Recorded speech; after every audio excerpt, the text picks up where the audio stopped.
Well, welcome to another day in my life.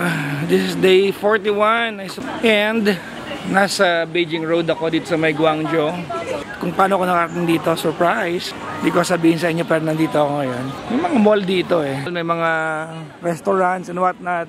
Ang ating agenda ngayon ay maghanap ng vegan restaurant. And according sa aking pagre-research, merong 8-minute walk away na vegan restaurant. Anyways, welcome to my life in Guangzhou, China.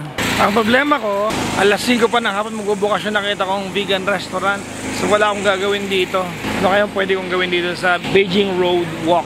Alam nyo, ang hirap kumain dito sa China pag vegan kaya. Kailangan specialty house talaga yung pupuntahan mo dahil kukunti talaga ang vegan sa China. Actually sa buong mundo, kukunti pa lang. Kaya hindi ko alam kung saan ako pwedeng kumain. Bahala si Bat. Paglalakad-lakad tayo dito. Pagkahanap ko ng chopstick, yung kaliwa lang. At pag nahanap ko yung chopstick na kaliwa lang, hindi ko sabihin sa'yo saan nakuha. Mall yan Ano kaya meron sa mall na yan? Kaya na pag mall kasi pupuntahan ko, hindi parang nag-Pilipinas din ako. Kasi in my experience, sa pagka-travel, pag nasa mall ka, kung ano itsura ng mall ng Pilipinas, hindi na mall sa ibang bansa. Sa mga hindi pa nakakapag-abroad po, yung mega mall natin, magandang mall po yan pag kinumpara mo sa ibang bansa. Mas maganda pa yung mega mall tsaka MOA natin compared sa ibang bansa. Alamin natin kung ano nakasulat sa mga bato na yan. Yan, Google Translator. Yan. Ang nakasulat. No text found daw. Hindi mabasa? Wala hindi mabasa. Ano kaya nakasulat dito?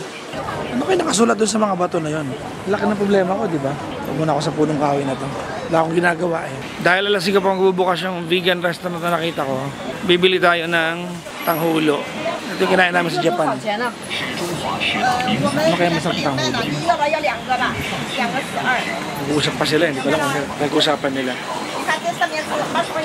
Pay? 我们的冰糖火锅用上好的山楂、蜂蜜、冰糖等，经过手工对人体有健胃养胃、止咳化痰、延年益寿等功效。丰富多彩的品种口味深受ganun lang pala magbayad. Okay. So kakain tayo ng tanghulo, guys. Ano kaya tong dilaw na to? Hindi ko alam kung ano to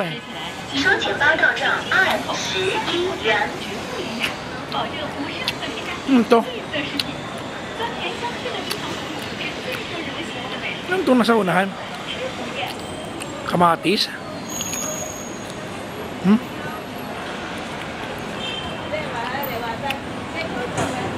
Kamatis ba ito o song-song karabaw?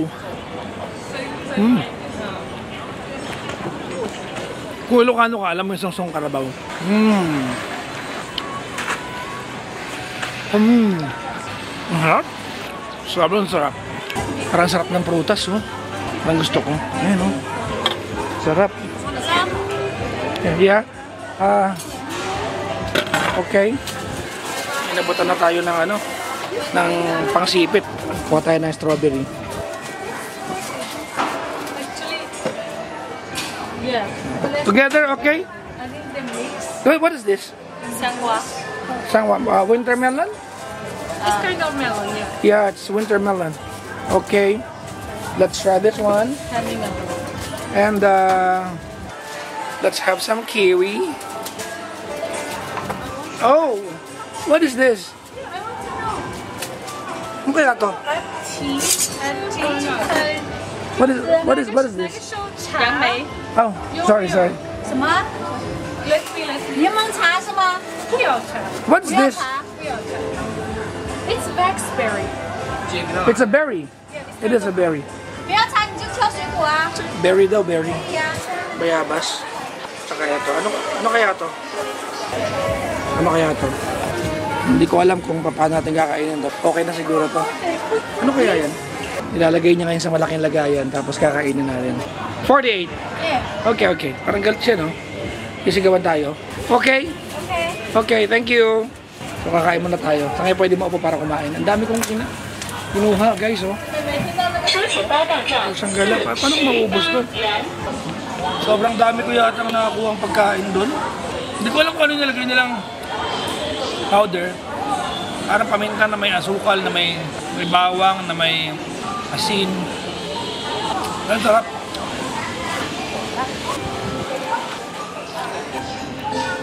Ano kaya to? Parang peras na hindi maintindihan.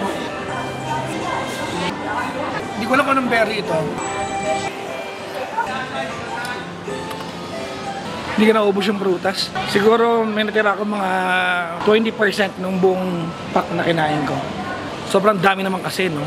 Anyways, itong Beijing Road na to, walang pagkakaiba to dun sa pinuntahan namin ni Cara dun sa Thailand. Walking street na sobrang dami ng mga brand. Parang ganun din to.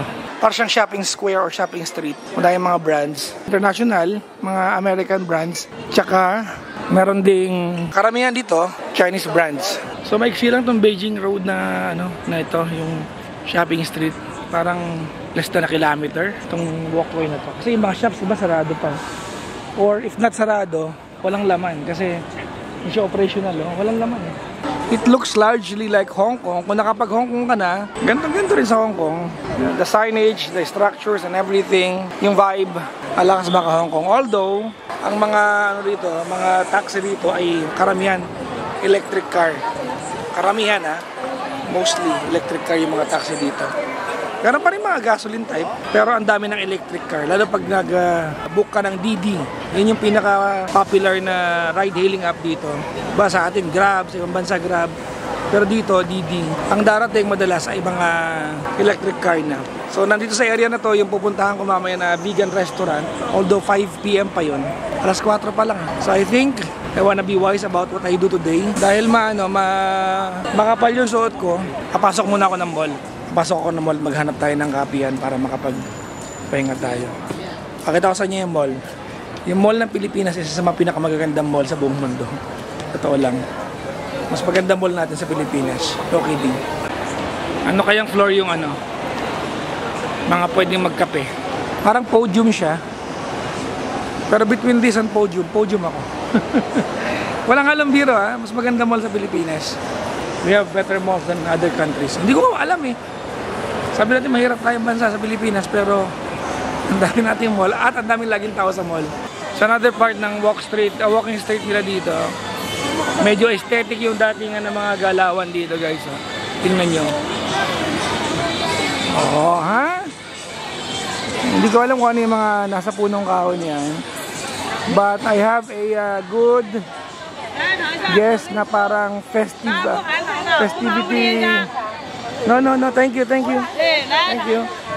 Yan, festivity lantern yata yan. Pero may mga number hindi siya So advertisement siya ng mga restaurant. Kasi may nakalagay Chow Fa Beef. Okay. So yan yung pinaka signage pala nila. Okay. Creative. Alas 5 na ng hapon at sabi sa Google at 5 PM nagbubukas yung vegan restaurant na available dito sa area na to. 3 more minutes. Pagod na ako. Pero kung tutusin, parang okay din na pagdating ko dun, pagod ako para makakain ako. Para ma-burn ko yung kinain kong tanghulo kanina tsaka prutas. Ang dami-dami nun. Masarap naman maglakad-lakad dito Maayos yung daan. Maganda yung bangketa nila. Sana magkaroon ng mga ganito sa Pilipinas, no? So, nandito na ako. So apparently, ito ay Buddhist temple pala na may restaurant sa loob na vegan. Makes sense, Hahanapin ko ngayon kasi medyo temple complex na pakita ko sa inyo. Yan siya, Ganda ng structure, di ba? Yan, ang laki. First ako makakita ng ganito kalaking temple. Sobrang laki niya. Nakakita ako ng mga temple pero hindi ganito kalaki. Laki nito. Pero modern na siya. Kumbaga, hindi na siya built nung unang panahon. Simento na ibang part Kumbaga, pinagmukha na lang nilang yung construction temple pa rin. Pero hindi siya ancient. Kasi marami dito sa China ancient So, hindi ko alam kung saan dito yung kainan. Hindi ko alam, parang magtatanong. Parang may guard dito, tanong natin. Sana hindi masungit. Excuse me, sir. This one? We know where this one is? This way? Okay. Ang laki ng complex. Di ko alam kung nasaan ako. Excuse me. Yeah, can you help me find this? Dafu Temple Sushi. This way? I guess so. Ito yan. Sinamahan niya ako. This way. Thank you very much. Thank you very much, sir. Ano kaya kumain dito? May bayad ba to?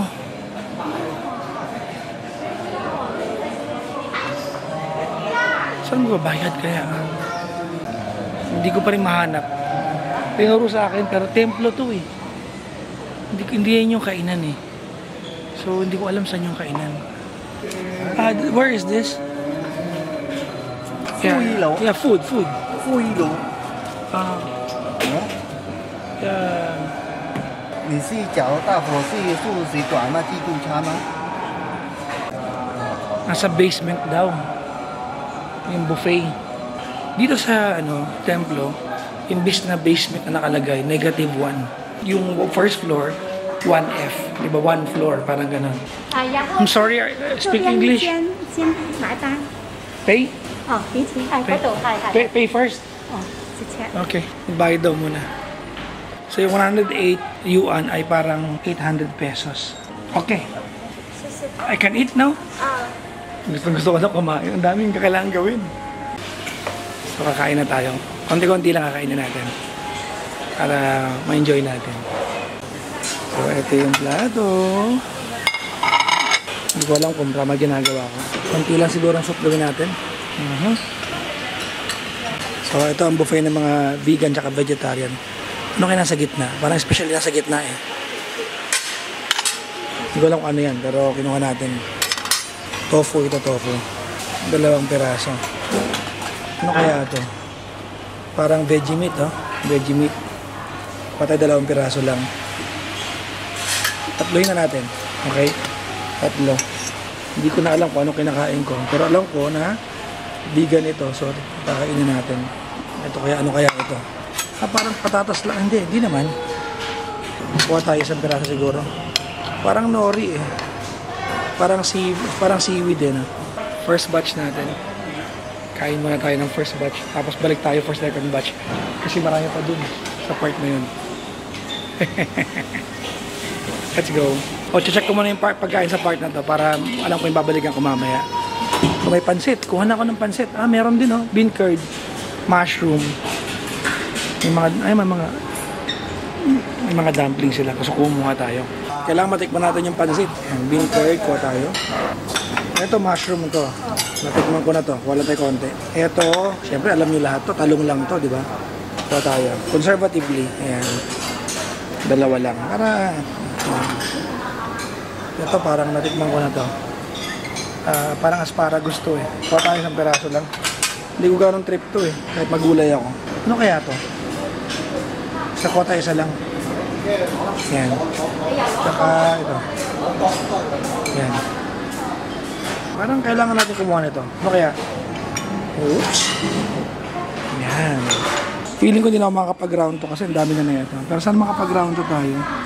So hindi ko alam kung ano yan. Pansit yan. Ito mga parang mantaw na may laman.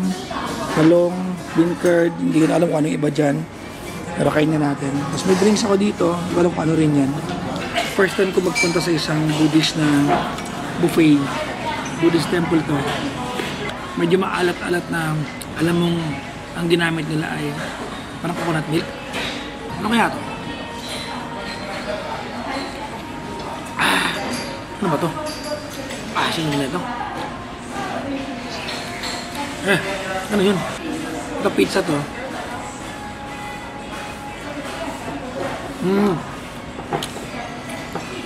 Seaweed.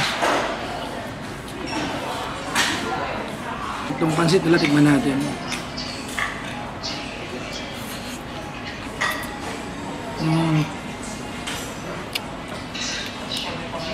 Ito lang. Mas bet ko pa rin yung pansit Mami Jo. Mami Jo, ang sarap pansit niya. Yung talong, okay. Bean curd yata to. Okay. Hindi ko alam paano to. Ito hindi ko alam paano to. Siyang siomay na nakabukas.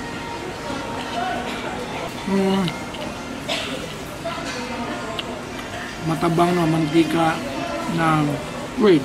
Kung hindi ka vegan, lahat ng pagkain na to, weird talaga. Pero mukhang okay naman yung lasa. Parang nagpapanggap na beef. Malaglag pa. Tignan natin.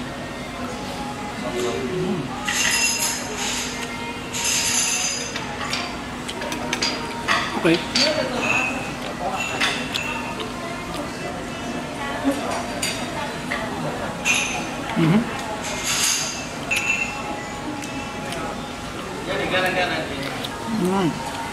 Ito tofu ito.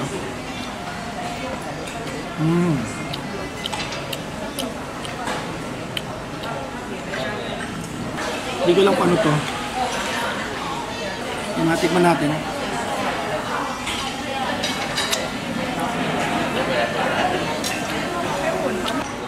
Where can I get drinks?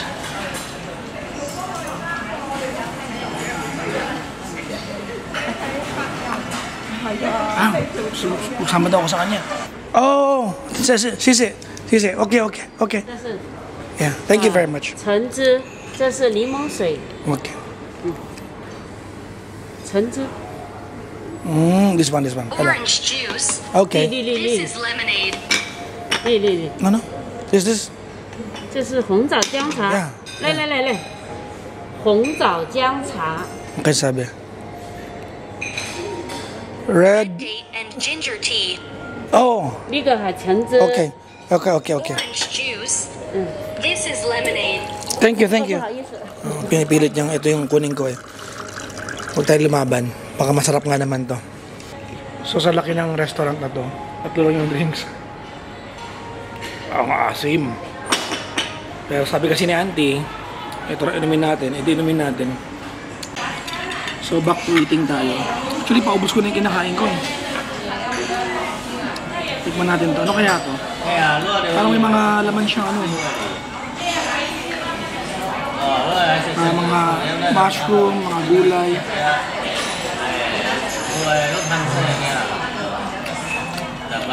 Manap.